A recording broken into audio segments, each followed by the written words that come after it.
Breaking news this morning. WrestleMania will become a part of ESPN's new direct-to-consumer streaming service starting in 2026, thanks to an agreement between the WWE and ESPN. The deal includes two-night events like WrestleMania and SummerSlam, plus other WWE premium live events. WWE will produce the events for ESPN platforms, which will serve as their exclusive U.S.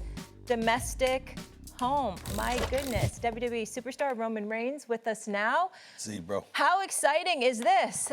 Your reaction to the news? It's almost like the news cycle in itself. It's always something new for us. It seems to always be bigger and better. I think Nick Khan has done a great job. Paul Levesque has done a great job of leading us.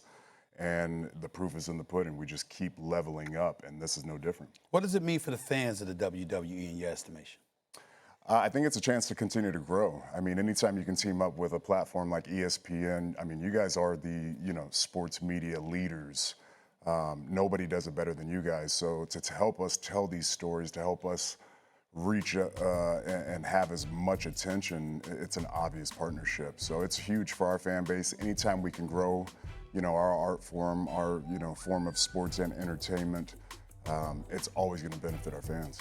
Go ahead, Louis, because I know you're a big fan. I am. I'm a Roman Reigns fan because I'm a football guy. And I think it's the electricity in the arenas that you guys perform in.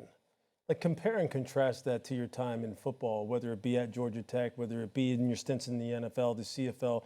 Like, what are the similarities? Because, people look at wrestling sometimes as just a form of entertainment, but there's tremendous athleticism out there. A lot of former football players. I was talking to you about Bill Goldberg. What is that like for you? How do you compare those two disciplines? It used to be a lot different, but I mean, now the fact that we've continued to grow, it used to be only arenas, but now it's stadiums. Mm-hmm. So in that regard, it's no different than football. You have that outdoor feeling, you have that same energy. But there's something about the wrestling, audience, the sports entertainment crowd. It's almost like bringing in, some of the tradition of soccer, international football, and then mixing it with just how, big our American football is. So our crowds there's nothing like it. You'll see all kinds of chants. They sing with you. It's just a different experience. It's so much more interactive than you'll ever. The loyalty of the fans also is I'm just wondering about how do you think y'all have been able to pull that off? I mean, we love our football. We love our basketball. We see arenas, we see stadiums packed, and everybody's looking forward to the live action. But like WrestleMania, SummerSlam, I mean, to see these crowds and to see how rabid they are, how do you believe y'all have been able to pull off that level of just such a rabid following, such an allure to your sport like this? I think it just comes back to the passion of what you're doing. I think when people see the people who are doing what they're doing, having fun, enjoying it, trying to level it up, trying to bring more attention to it, it's contagious, you know what I mean? So that's just something that we've always had. We've always had people who love doing what we do. And if you don't have that type of dedication, that type of passion towards this type of performing arts, the return eventually is there, but you got to go through hell in order to get to the big show. You get to get to my spot. Right. I'm a journeyman, you know what I mean? This used to be a blue collar form of entertainment. I mean, it's running the roads, rental cars, hotels, the whole nine. 300 days on the road. To be able to push it to where we're at, just sitting there knocking on the mainstream, almost there, pushing to get better, even keeping it. Maybe we are there, but that's what I continue to tell myself, to push myself.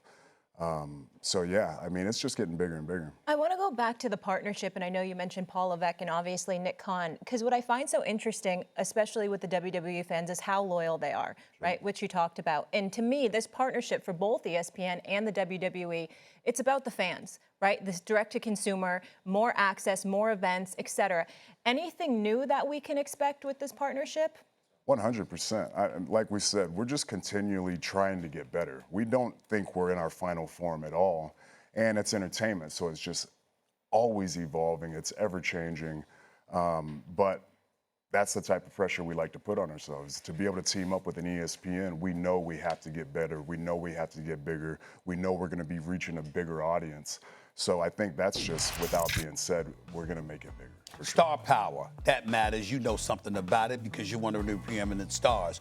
I mean, I go back to the days, my man. It ain't just Hulk Hogan, God rest his soul. It ain't just Randy Macho Man stuff. I used to love the Road Warriors, the Nature Boy Ric Flair, and I loved Goldberg's introduction and stuff like that. I'm looking at today's, nothing has diminished. The popularity hasn't gone anywhere.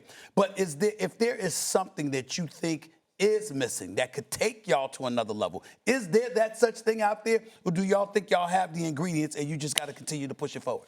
I think we have the ingredients, but like I said before, as entertainment changes, as the newer generations come up and start taking over, I think that type of stuff happens in real time. That's the one thing that you have to be, is you have to be authentic and organic about it.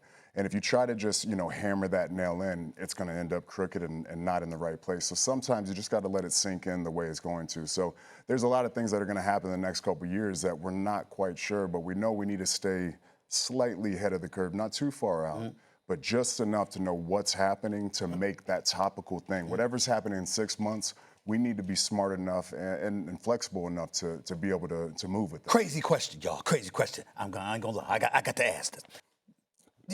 The talent is the talent. The wrestlers are the wrestlers. But how much do the managers play a role in the success of the WWE? Paul Heyman, for example, you understand, my nemesis, that guy, you understand? I've never seen anybody that masters being hated as much as him. He's just the best. He's unbelievable. How much does that contribute to the success of the WWE in your estimation? I think it's everything. I mean, just the other night, we ended on heat, you know what I mean? So everybody's mad at the situation. I think that drives forward, from a weekly stamp. This is episodic, so we need to have next week ready. We need to have that bacon.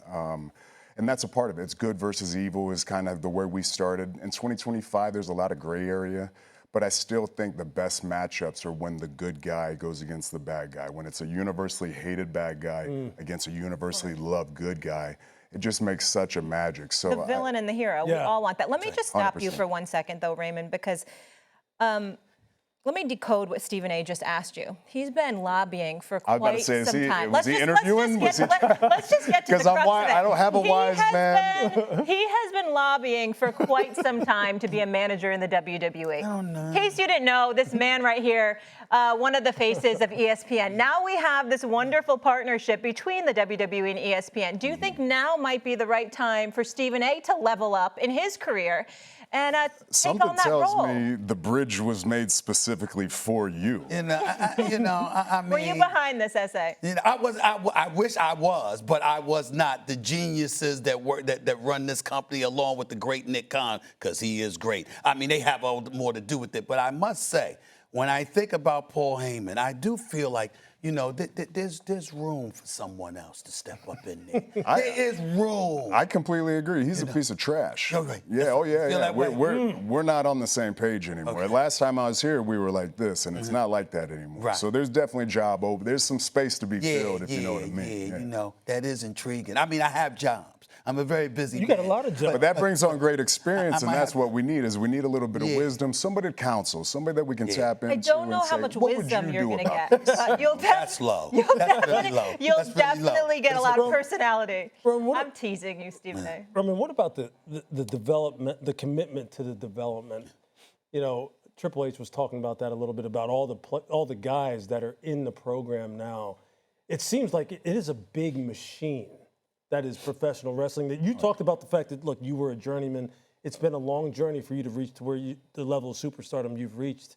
I don't think people overall have a respect, or really maybe even a knowledge for how hard it is to do what you guys do on a night in, night out, event in, event out type basis. Can you speak to that just a little bit about what you go through?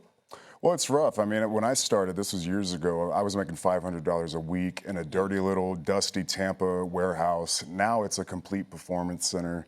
There's got to be 7 to 10 rings ready to go at all times. I mean, the facilities are second to none. The guys come in and make more money, but that's how it works. As we grow, as we get bigger and better, the foundation, the starting point's gonna lift up as well. But it's rough. The way I explain it, I played football since I was 7 years old. If you're a good football player, you're winning maybe 70 to 75% of the snaps, so you're doing well, you know what I mean? Every single time that I fall down on the mat, hit that canvas, I lose 100% of the time. It hurts every single time. If the big brother picks you up and throws you down, it does not feel good. There's a lot of things that we can, you know, make the magic, but when you fall down, you just fall down. That's so right. That's the thing. The journey's both relatable and aspirational, but you did get the win at SummerSlam. And I look forward to seeing these SummerSlam events on ESPN platforms. So, Roman Reigns, thank you so much for being with us.